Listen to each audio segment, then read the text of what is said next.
April 27, 2016, southern Spain. An excavator is working in an ordinary park until it hits something under the ground. Not a rock, not a pipe. Ancient containers. And in the turned-up earth, coins. Many coins. Roman coins. Over 53,000 in total. But the strangest part isn't what was found today. It's what, even now, remains sealed. For 17 centuries, it had stayed hidden there. It took a modern machine to reopen a story no one knew existed. The find is reported to the authorities. But there's a simpler question than any archaeological explanation.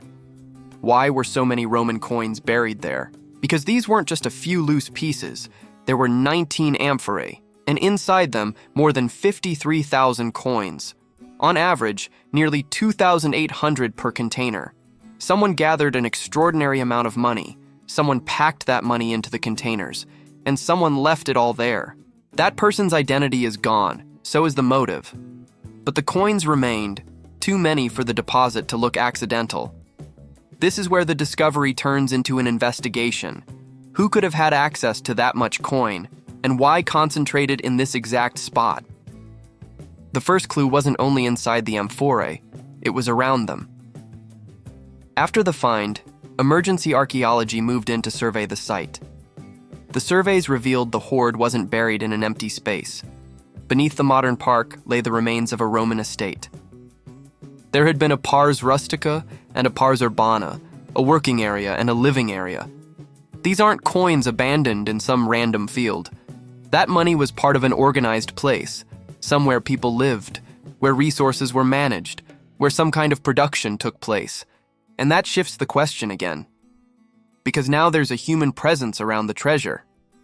We don't know the name. We don't know who ran that estate. But we know someone had access to an enormous amount of coin and chose to store it. Maybe the next clue was in the containers themselves. The 19 amphorae weren't neutral objects. They belonged to a type used to transport olive oil. And that matters. This is ancient Baetica, a region where olive oil production was central to the economy. Suddenly, what looked like mere packaging becomes evidence. A rural estate, containers tied to olive oil, the region of Baetica, and, not far off, the area around Hispalis. The connections keep building. Rural production didn't mean isolation. This region's economy was part of a much wider network. Olive oil could travel, containers traveled, resources traveled, money traveled. Roman trade routes across the Mediterranean linked places that, on a modern map, would look like distant, unrelated dots. But a caution here. Finding coins inside olive oil amphorae doesn't prove the money came from selling oil. The evidence doesn't stretch that far. What it does allow is something more precise, and maybe more interesting. The money was found inside an organized rural setting, in a region deeply tied to agriculture, stored in containers linked to olive oil. That doesn't settle where the coins came from, but it places the hoard inside a real economic world. And then the right question emerges.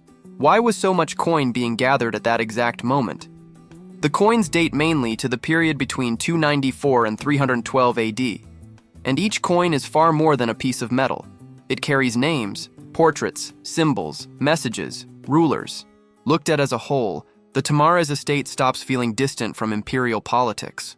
This is the age of the Tetrarchy, when Rome wasn't ruled by a single figure, but by several rulers sharing power and authority. An arrangement marked by rivalry and upheaval.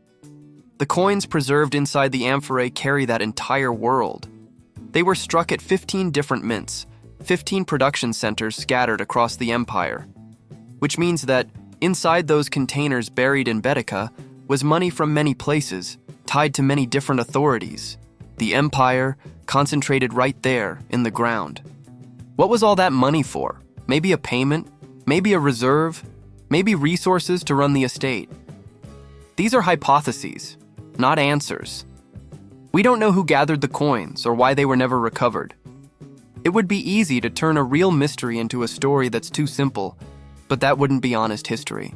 What we do know is that someone had access to that kind of wealth, and that alone points to serious economic power. Over 53,000 coins don't come together without organization. They had to get there. They had to be accumulated. They had to be placed inside the containers. And then they stayed. And that's what makes the Tomares Hoard rare. Not the amount of metal, but what it makes possible to study. How money circulated. What coins made it to this region. How monetary sets like this could be assembled. How resources were managed. How the empire's political shifts showed up in everyday objects. The person is gone. The system left traces. And maybe that's the real treasure. Not the chance to calculate what those coins would be worth today, but the chance to glimpse, through them, connections that usually disappear. If you enjoy discoveries like this, small traces that crack open entire pieces of the past, subscribe to Rediscovered Secrets and turn on notifications. There are still plenty of stories waiting to be rediscovered. And this one, oddly enough, still isn't fully open. Because as of 2026, 9 of the 19 amphorae remain sealed. After thousands of coins already studied, part of the hoard is still, literally, closed. That doesn't promise an answer that will solve the mystery, but it shows the investigation isn't finished. At the start of this story, a machine accidentally broke open containers that had stayed sealed for 17 centuries. By the end, the image is almost reversed. One amphora remains intact, sealed. Not as a symbol of some dramatic secret, but as a symbol of everything history still hasn't given back. Someone gathered an extraordinary amount of money in the early 4th century on a rural estate in Baetica. We don't know exactly why. That person is gone. So is the world they lived in. But the coins remained. Some answers, though, are still right where they've been for centuries. Sealed.